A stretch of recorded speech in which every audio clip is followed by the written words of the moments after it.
Integration in logical learning.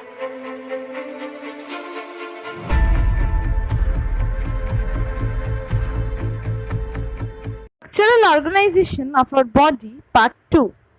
Cell organelles. A small organ-like structure present inside the cell is called a cell organelle.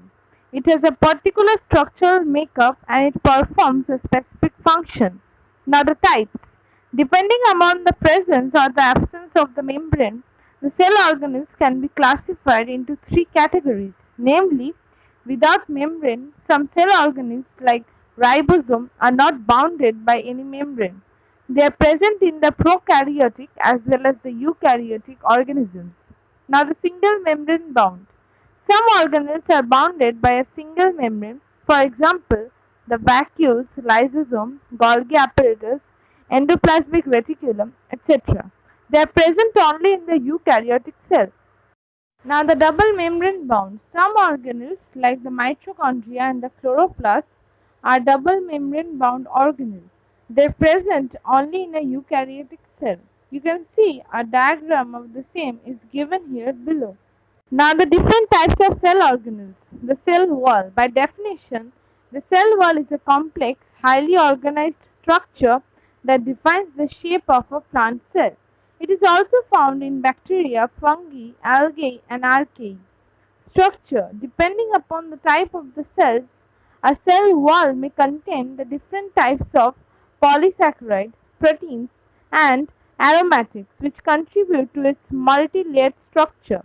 The layers of a cell wall include middle lamella. It is the outermost layer of the cell wall, located between the double cell wall of the adjacent cells. It is made up of pectin, calcium and magnesium ions. Now what is the primary cell wall? The primary cell wall starts forming once the formation of the middle lamella is complete. It is composed of cellulose, hemicellulose, pectin, phenolic esters, enzymes, proteins, boron and calcium. Now what are the different types of cell organelles? The secondary cell wall. It is thicker and stronger than the primary cell wall. It is divided into several layers including S1, S2 and S3. The secondary cell wall is majorly composed of pectin, cellulose, hemicellulose, lignin. Now the composition of these components vary from one plant to the another. Functions. The cell wall provides mechanical strength and support. It also controls the direction of the cell growth. It helps the cell to withstand the target pressure. The cell wall sends signals for the cell to enter the cell cycle in order to divide and grow, and it also regulates the diffusion of substances outside the cell. It helps to communicate with one cell to the another via the plasmodesmata, the pores or the channels between the plant cells. The cell wall provides a barrier to protect against the plant viruses and other pathogens. The cell wall stores carbohydrates for use in plant growth, especially in the seeds. Cell membrane. By definition, the plasma membrane is the organelle that encapsulates the contents of the cell. It is a boundary of a cell. By the structure, like the other cell membrane, the plasma membrane is made up of lipids and proteins that contribute to the functions and the characteristics of the membrane. Main components of a plasma membrane includes a phospholipid bilayer proteins, glycoproteins and peripheral membrane proteins, cholesterol, carbohydrates, carbohydrates that form the glycoproteins and the glycolipids. By theory, there are different theories that have been put forth to describe the structures of the cell membrane. That are, now comes the fluid mosaic model. According to this model, the plasma membrane is composed of freely moving in a fluid-like manner. Components like phospholipids, proteins and cholesterol.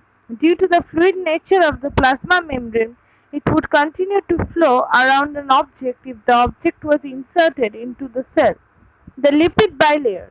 According to this model, plasma membrane is a bilayer. The surface area of the monolayer of the lipids measured would be double the surface area of the plasma membrane. Now the protein lipid layer is a model which describes that the plasma membrane is a phospholipid bilayer that lies between the two layers of the globular proteins, and it is the trilaminar and the lipoproteinous. Now let's come to the different functions. It acts as the barrier between the internal environment of a cell and the external membrane.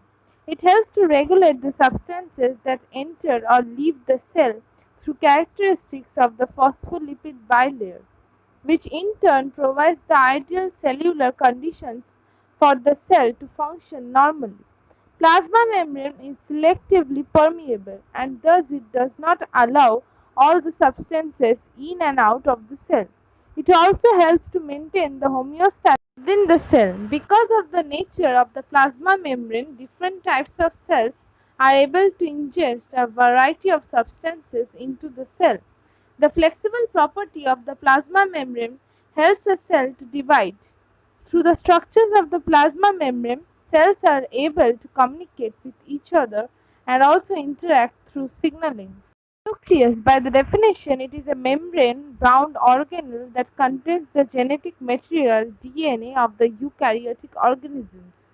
Structure: the nucleus consists of a number of structural elements that allow it to perform its function. That are the nuclear membrane. It is the double-layered structure that consists of the phospholipids.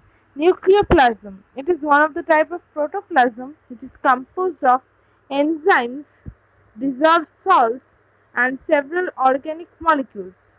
Nucleolus. It is a dense structure and most important area of the nucleus. And what are chromosomes? It is a thread-like structure present inside the nucleus made up of strands of DNA and the histone proteins. Function: the important function of the nucleus is to control the cell growth and the multiplication. This involves the regulating gene expression. The nucleus regulates the synthesis of proteins in the cytoplasm through the use of mRNA. mRNA is a transcribed DNA segment that serves as a template for protein production. It is produced in the nucleus and travels to the cytoplasm through the nuclear pores of the nuclear envelope. Now, what are ribosomes? By definition, it is a complex made of protein and RNA which is responsible for decoding the genetic message reserved in the genome into the protein. Structure: it is situated in the two areas of cytoplasm. They are seen scattered in the cytoplasm, and a few are connected to the endoplasmic reticulum, rough surface endoplasmic reticulum. The free and bound are most similar to each other. Around 37 to 62% ribosome is comprised of RNA and the rest is proteins. Prokaryotes have 70s ribosomes, which means 30s plus 50s, and eukaryotes have 40s plus 60s ribosome in their cell. And the functions are as follows: they assemble amino acids to form the specific proteins by the process of translation. The process of production of proteins is carried out by the mRNA, which is the main structural part of the ribosome and produced by transcription. The cytoplasm, the two subunits of ribosomes, are bound to be the polymers of mRNA. Proteins are then synthesized with the help of tRNA. The proteins that are synthesized by the ribosomes present in the cytoplasm are used in the cytoplasm. Now let's come to the endoplasmic reticulum. By definition, it is an important organelle in the eukaryotic cell. It plays a major role in the production, processing, and the transport of proteins and lipids. By structure, the endoplasmic reticulum ER can be divided into two areas. Cristerni, the tubular structure which forms a three-dimensional polygonal network. They are about 50 mm in diameter in mammals. And what are the ER sheaths? They are the membrane which are enclosed two-dimensional flattened sacs that extends across the cytoplasm associated with the ribosome.